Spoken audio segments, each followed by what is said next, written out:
পবিত্র মাহে রমজানের সিয়াম সাধনা উপলক্ষে আপনাদের সকলকে আমার আন্তরিক মোবারকবাদ জানাচ্ছি। সেই সঙ্গে সকলকে জানাই পবিত্র ঈদ উল ফিতরের অগ্রিম শুভেচ্ছা। ঈদ মুবারক।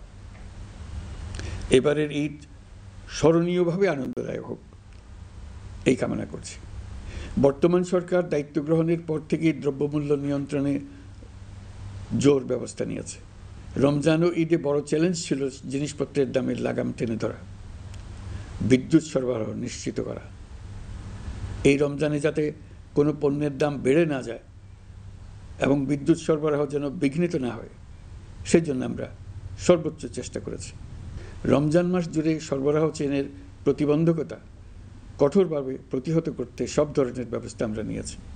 দেশের সকল জায়গা থেকে খবর এসছে যে এই রমজানের দ্রব্যমূল্য আগের তুলনায় কমেছে, জনগণ স্বস্তি পেয়েছে।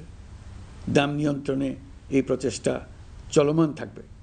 প্রিয় দেশবাসী, গত 16 বছরে শেখ হাসিনা যে ভয়াবহ লুটপাট কায়েম করেছিল, আপনারা সেটার ভুক্তভোগী ছিলেন। ছাত্র জনতার অভ্যুত্থানের মুখে তারা পালিয়ে যাবার সময় এক লণ্ডভণ্ড অর্থনীতি ঢেকে গেছে। এই পরিস্থিতিতে দায়িত্ব নেবার পর অর্থনীতি পুনরুদ্ধারের জন্য অন্তর্বর্তী সরকার নানা উদ্যোগ নিয়েছে।